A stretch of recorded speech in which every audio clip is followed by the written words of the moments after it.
الكريم اما بعد فقد قال الله تبارك وتعالى كما ورد في سورة الانبیاء اعوذ باللہ من الشیطان الرجیم بسم اللہ الرحمن الرحیم وما ارسلناك الا رحمة للعالمین وقال تبارك وتعالى كما ورد في سورة سبا وما ارسلناك الا كافة للناس بشيرا ونذيرا وقال عز وجل كما ورد في سورة الاعراف قل يا ايها الناس اني رسول الله اليكم جميعا صدق الله العظيم رب اشرح لي صدري ويسر لي امري واحلل عقدة من لساني يفقهوا قولي اللهم ربنا الهمنا رشدنا واعذنا من شرور انفسنا اللهم ارنا الحق حقا وارزقنا اتباعه وارنا الباطل باطلا وارزقنا اجتنابه آمین یا رب العالمین۔ معزز ناظرین اور محترم خواتین، السلام علیکم ورحمۃ اللہ وبرکاتہ۔ اس سے قبل کی گفتگوؤں میں ہم نبی اکرم صلی اللہ علیہ وسلم پر تکمیل نبوت کے جو دو مظہر ہیں ان پر گفتگو کر چکے ہیں۔ تکمیل ہدایت بشکل الہدا قرآن حکیم، تکمیل دین بشکل دین حق دین اللہ۔ آج ہم رسالت کے موضوع پر آ رہے ہیں۔ حضور پر جیسے نبوت کی تکمیل ہوئی ایسے ہی رسالت کی بھی تکمیل ہوئی۔ تکمیل رسالت کا مظہر اول کیا ہے؟ وہ یہ کہ آپ اللہ کے واحد پہلے اور آخری رسول ہیں جو پوری نوع انسانی کے لیے بھیجے گئے۔ آپ سے پہلے جتنے انبیاء آئے وہ اپنی اپنی قوموں کی طرف، اپنے اپنے علاقوں کی طرف، اپنے اپنے ملکوں کی طرف بھیجے گئے۔ یہی وجہ ہے کہ آپ دیکھتے ہیں قرآن مجید میں حضرت نوح کی بات ہو، انا ارسلنا نوحا الی قومہ، قوم کی طرف بھیجا۔ حضرت ہود علیہ السلام کی بات ہو تو ان کے بارے میں فرمایا وَإِلَىٰ عَادٍ أَخَاهُمْ هُودًا، قوم عاد کی طرف ہم نے اس کے بھائی، ان کے بھائی حضرت ہود علیہ السلام کو بھیجا۔ وَإِلَىٰ ثَمُودَ أَخَاهُمْ صَالِحًا، اور قوم سمود کی طرف ہم نے ان کے بھائی حضرت صالح کو بھیجا۔ وَإِلَىٰ مَدْيَنَ أَخَاهُمْ شُعَيْبًا، اور مدین کی طرف ہم نے بھیجا ان کے بھائی شعیب علیہ السلام۔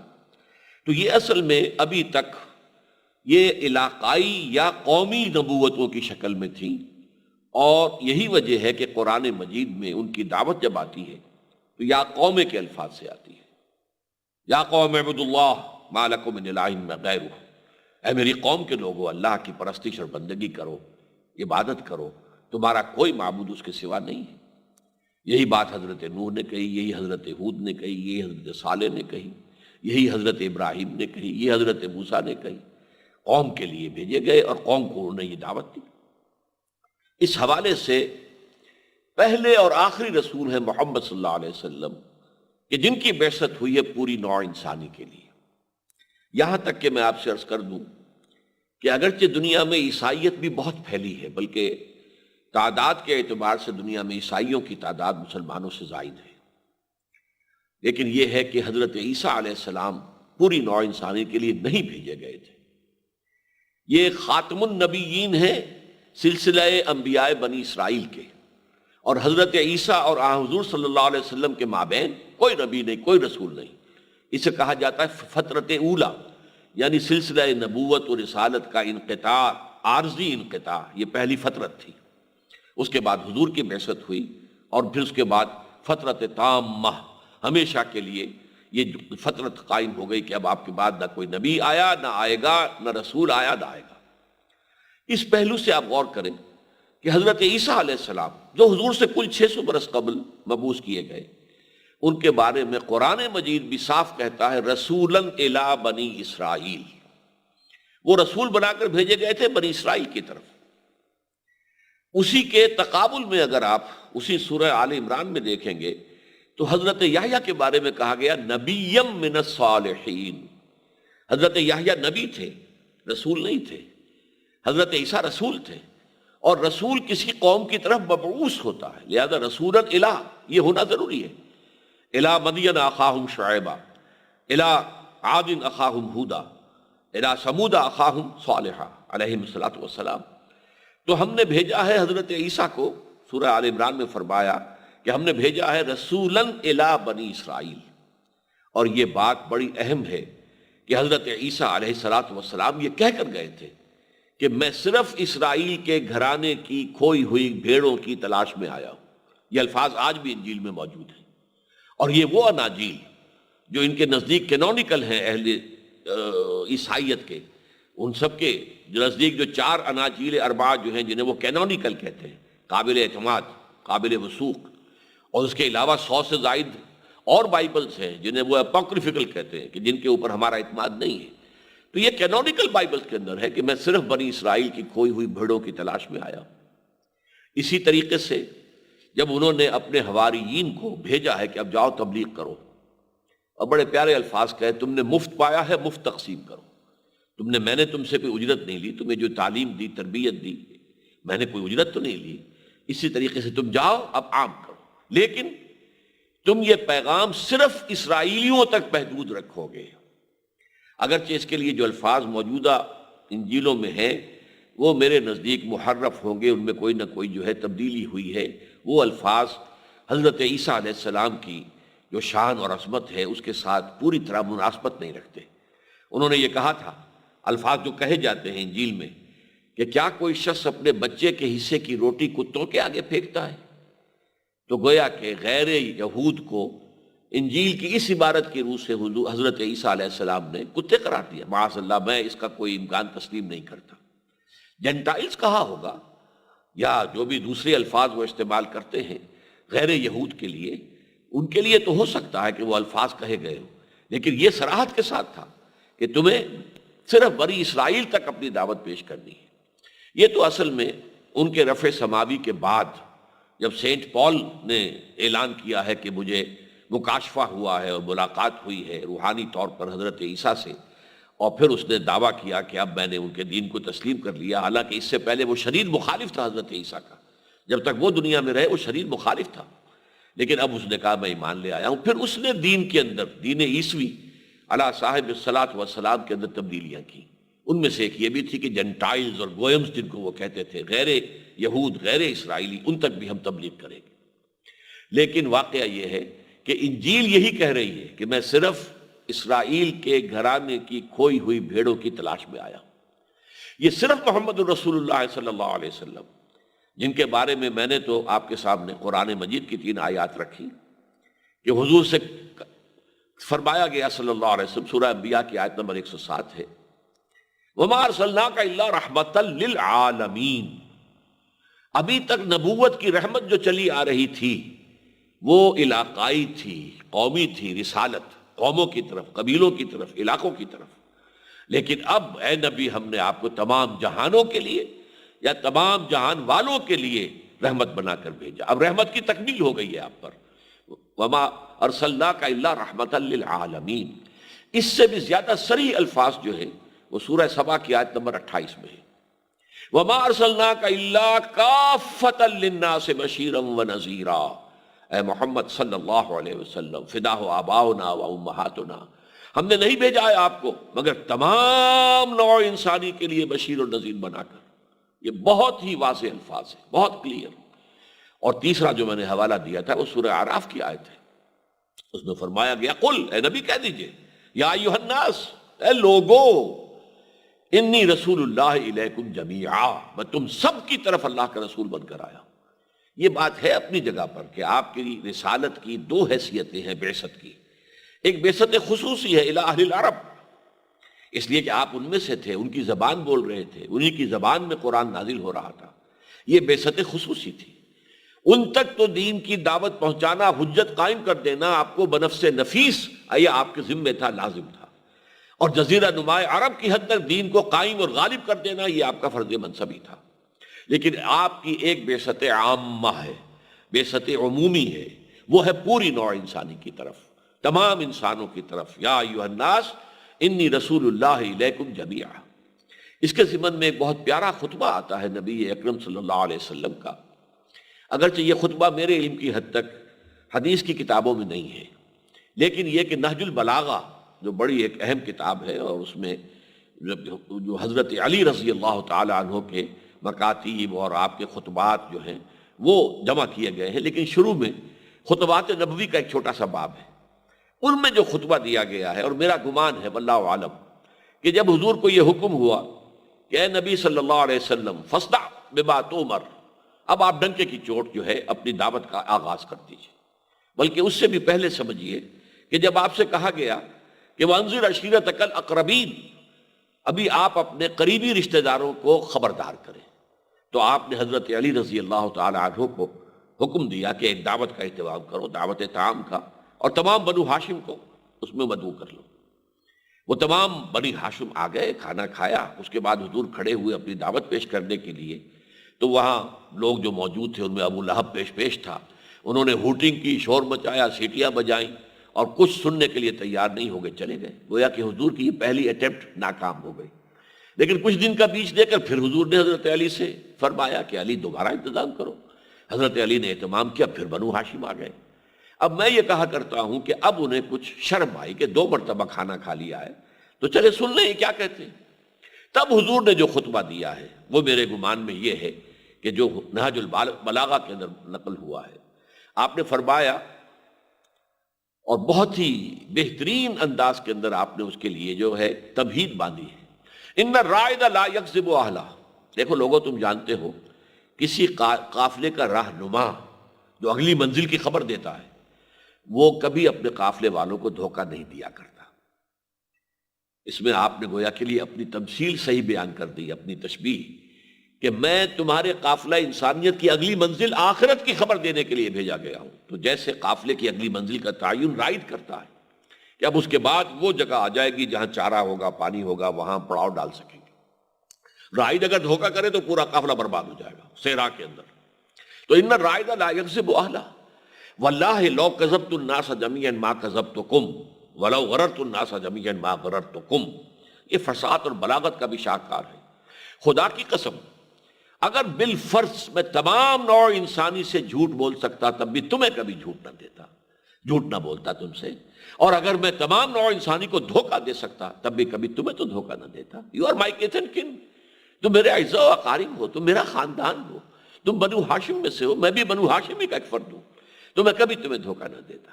اس تمہید کے بعد پھر اپنی دعوت پیش کی، واللہ الذی لا الہ الا ہو، قسم ہے اس اللہ کی جس کے سوا کوئی معبود نہیں۔ گویا کہ توحید کا معاملہ آ گیا۔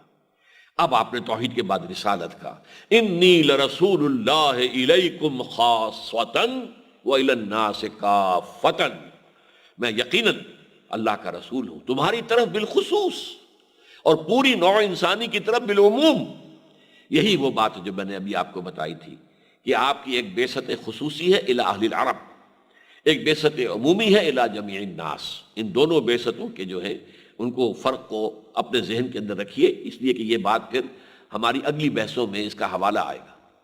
اس کے بعد آپ نے اصل دعوت جو تھی، اس لیے کہ نبی کی پہلی دعوت یا نبی کی دعوت کا نقطہ آغاز ہوتا ہے انذار آخرہ، آخرت کا انذار، جیسے کہ سورہ مدثر میں آیا ہے، یا ایھا المدثر قم فانذر وربک فکبر، اے لحاف میں لپٹ کر لیٹنے والے صلی اللہ علیہ وسلم، وفداہ آباؤنا و امہاتنا، اب کمر کس لیجئے، کھڑے ہو جائیے، اور کھڑے ہو کر کیا کرنا ہے؟ پہلا کام آپ کا انذار ہے، خبردار کرو لوگوں کو کہ یہ زندگی صرف یہی زندگی نہیں ہے، مرنے کے بعد تم دوبارہ اٹھا لیے جاؤ گے، تمہارا حساب کتاب ہوگا اس زندگی کے اعمال کا، اور پھر تمہیں جزا و سزا ملے گی۔ اگرچہ اس کا آخری منزل جو ہے آپ کی رسالت کا جو ہدف ہے آخری، وَرَبَّكَ فَكَبِّرْ، اپنے رب کی کبریائی کا اعلان کرو، دین حق کے غلبے کا اعلان کرو، اور اس کی جد و جہد کرو۔ بہرحال یہ جو انذار تھا وہ جس خوبصورت الفاظ میں اس خطبے میں آیا ہے، واللہ لتموتن کما تنامون، خدا کی قسم تم سب پر موت وارد ہو جائے گی جیسے کہ تم روزانہ رات کو سو جاتے ہو، ثم لتبعثن کما تستيقظون، پھر تمہیں لازماً اٹھا لیا جائے گا روز قیامت کو جیسے کہ تم روزانہ صبح کو بیدار ہو جاتے ہو، ثم لتحسبن بما تعملون، پھر تمہارا حساب لیا جائے گا جو تم کچھ کر رہے ہو، اچھائی کر رہے ہو، برائی کر رہے ہو، خیر کر رہے ہو، شر کر رہے ہو، لوگوں کے حقوق ادا کر رہے ہو یا غصب کر رہے ہو، یہ سب کا حساب کتاب ہوگا۔ ثم لتجزبن بالاحسان احسانا وبالسوء سوءا، اور پھر تمہیں لازماً بدلہ ملے گا، اچھائی کا اچھا، برائی کا برا۔ وَإِنَّهَا لَجَنَّةٌ أَبَدًا أَوْ لَنَارٌ أَبَدًا، اور وہ کیا ہے؟ اچھائی کا بدلہ اچھا کیا ہے؟ جنت ہے ہمیشہ ہمیش کے لیے، اور برائی کا بدلہ برا کیا ہے؟ یا جہنم ہے، آگ ہے ہمیشہ ہمیش کے لیے۔ تو اس خطبے سے جو بہت بڑی اہم حقیقت ہم پر واضح ہوئی ہے وہ یہ ہے کہ دعوت جو ہے، بنیادی دعوت، دعوت نبوت، دعوت رسالت، اس کے اندر یہ تین چیزیں موجود ہیں بنیادی طور پر: توحید، رسالت اور آخرت۔ لیکن زیادہ زور جو ہے شروع میں انذار آخرت پر ہے، جیسا کہ ہم نے دیکھا۔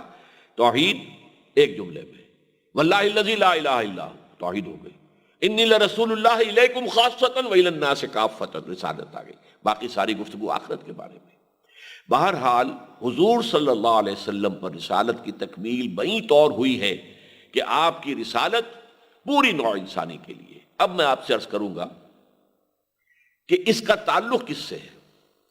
دیکھیے، میں نے پہلے عرض کیا تھا، ہدایت میں ارتقا ہوا، اور ہوتے ہوتے وہ اپنے نقطۂ عروج کلائمیکس کو پہنچ گیا، الہدیٰ، قرآن مجید کی شکل میں۔ اس کا تعلق ہے انسان کے ذہنی، فکری، فلسفیانہ شعور کے ارتقاء کے ساتھ۔ دوسرے، انسانی تمدن، کہاں غاروں کا زمانہ، کہاں عظیم مملکت اور امپائرز کا زمانہ، یہ تدریجاً جو سوشل ایولیوشن ہوا، تمدنی ارتقاء ہوا، اس کے اعتبار سے انبیاء اور رسول کی تعلیمات کے اندر بھی اضافہ ہوتا چلا گیا، تاں آ کے آج سے 1400 برس قبل جبکہ نظام اجتماعی اتنا گرفت میں لے لیا اس نے نوع انسانی کو کہ انسان جو ہے اس کے ہاتھ اس کے اندر یوں سمجھئے کہ جکڑ کر رہ گیا، تو پھر دین کامل دے دیا گیا۔ الیوم اکملت لکم دینکم واتممت علیکم نعمتی ورضیت لکم الاسلام دینا۔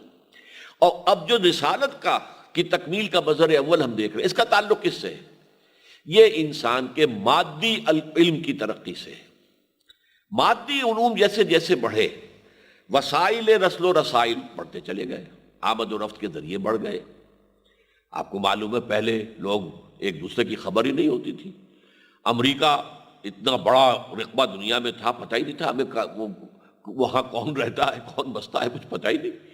اسی طریقے سے ایک ملک کے رہنے والوں کو دوسروں کے بارے میں کچھ معلوم نہیں، فاصلے بہت زیادہ تھے، اور سفر ہی پیدل ہو رہا ہے، یا اس کے بعد چلیے گھوڑوں گدھوں پر ہو گیا، اونٹوں پر ہو گیا۔ لیکن یہ آج کی شکل کیا ہے؟ آج جو ہے وہ وسائل حمل و نقل اور وسائل رسل ذرائع جو ہیں، ذرائع رسل و رسائل اتنے بڑھ گئے ہیں کہ آج صحیح طور پر کہا جا رہا ہے کہ یہ دنیا سکڑ گئی ہے، فاصلے کم ہو گئے ہیں۔ یہ فاصلوں کا کم ہو جانا آج کل کہا جا رہا ہے کہ دنیا گلوبل ولیج بن گئی ہے، یہ تو ایک جو ہے عالمی گاؤں بن کر رہ گئے، اب فاصلے سمٹ گئے۔ اور اس دور کا آغاز ہو رہا تھا جب محمد الرسول اللہ صلی اللہ علیہ وسلم کو مبعوث فرمایا گیا۔ اب اس کا امکان تھا کہ آپ کی دعوت، ایک رسول کی دعوت پوری دنیا تک پہنچ جائے، لہٰذا اب یہ دعوت جو ہے عالمی، یہ رسالت جو ہے عالمی ہو گئی۔ یہ جو ہم کہتے ہیں رحمت للعالمین، تو عالمین کا ایک ترجمہ میں نے کیا تھا تمام جہانوں کے لیے، عام طور پر لوگ یہی ترجمہ کرتے ہیں، لیکن ایک اصول عربی نحو میں یہ بھی ہے کہ بعض اوقات ظرف کو جمع لا کر مظروف کی جمع مراد ہوتی ہے۔ یہ عالم ایک ظرف ہے، عالم ارضی، اور اس میں انسان رہ رہے ہیں، قومیں رہ رہی ہیں، مختلف جو ہے ممالک ہیں، لیکن اس ظرف کو عالمین کہہ کر اصل میں مظروف جو ہیں، جو اس میں انسان بس رہے ہیں، قومیں ہیں، نسلیں ہیں، ان کی جمع مراد ہے۔ تمام قوموں، تمام نسلوں، تمام نوع آدم کے لیے رحمت بنا کر بھیجا، اور صاف کہہ دیا گیا وَمَا أَرْسَلْنَاكَ إِلَّا كَافَّةً لِلنَّاسِ بَشِيرًا وَنَذِيرًا۔ چنانچہ جب حضرت حضور صلی اللہ علیہ وسلم نے خطبہ حجۃ الوداع میں یہ جو اپنے مشن کا دوسرا مرحلہ تھا، یعنی رسالت عامہ، بعثت عامہ، اس کی ذمہ داری امت کے حوالے کر دی، گواہی لی 1,24,000 جو لوگ موجود تھے، الا هل بلغت، دیکھو میں نے تمہیں پہنچا دیا یا نہیں اللہ کا دین۔ سورہ مجمع نے کہا انا نشہد انک قد بلغت الرسالۃ وادیت الامانۃ ونصحت الامۃ وکشفت الغمۃ۔ ہم گواہ ہیں حضور، ہم سب گواہ ہیں، آپ نے رسالت کا حق ادا کر دیا، آپ نے امانت کا حق ادا کر دیا، آپ نے امت کی خیر خواہی کا حق ادا کر دیا، آپ نے تاریکی کے سارے پردے چاک کر دیے۔ پھر آپ نے فرمایا، آسمان کی طرف انگشت شہادت کا اشارہ کیا، پھر لوگوں کی طرف، اللہم اشہد، اللہم اشہد، اللہم اشہد، اے اللہ تو بھی گواہ رہے۔ اب فرمایا آپ نے فَلْيُبَلِّغِ الشَّاهِدُ الْغَائِبَ، اب پہنچائیں وہ جو یہاں ہیں ان کو جو یہاں نہیں ہے۔ جو یہاں نہیں ہے یہ اس قدر جامع الفاظ ہیں کہ جو اس وقت وہاں موجود نہیں تھے دنیا میں تھے، وہ سب بھی آپ کی امت ہیں، امت دعوت ہیں۔ یہ جسے ہم امت کہتے ہیں وہ امت اجابت ہے، امت محمد صلی اللہ علیہ وسلم وہی مانا کہ جنہوں نے حضور کی رسالت کو تسلیم کیا، لیکن امت دعوت تو پوری نوع انسانی کو دینی ہے۔ تو امت دعوت جو اس وقت بھی تھی پوری دنیا کے انسان ان تک بھی پہنچانا تھا، اور تا قیام قیامت جتنے بھی انسان دنیا میں آئیں گے ان تک بھی پہنچانے کی ذمہ داری امت کے کاندھے پر ڈال کر، اور جسے اب کہتے ہیں سائی آف ریلیف، گویا کہ حضور نے ایک اطمینان کا سانس لیا کہ اب میری ذمہ داری ختم ہو گئی ہے، اللہ تو بھی گواہ ہے، یہ گواہ ہیں کہ میں نے ان تک تیرا دین پہنچا دیا، تیرا پیغام پہنچا دیا۔ اب ان کا کام ہے کہ آگے پہنچائیں اور اپنے امتی ہونے کے اعتبار سے جو فرائض ان پر عائد ہوتے ہیں انہیں ادا کریں۔ اللہ تعالی ہمیں حضور صلی اللہ علیہ وسلم کے امتی ہونے کے ناطے جو ہماری ذمہ داریاں ہیں اور جو فرائض ہیں ان کا ادراک اور شعور عطا فرمائے، اور ہمت دے کہ ہم ان ذمہ داریوں کو ادا کرنے کے لیے کمر کس لیں۔ اقول قولی ھذا واستغفر اللہ لی ولکم ولسائر المسلمین والمسلمات۔